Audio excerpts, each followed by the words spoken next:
Og igen. Vent lige. Hvad? Jeg skal lige... Hvad? Okay. Okay, nu er han der. Højt tempo, absurde situationer og en helt, der gør brug af alle tænkelige og utænkelige midler for at nå sine mål, er med til at forme denne sortkomiske tragedie til kun 40 kroner. Manden, der ikke græd, handler om Arns forsøg på at opnå det gode liv. Men da han kører en lille pige ned, så er han nødt til at give sin egen datter væk i pant. Se, om det lykkes ham at vinde hende tilbage fra den 26. til den 28. november på Løgten Station.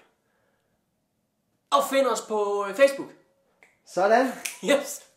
Rigtig godt. Godt.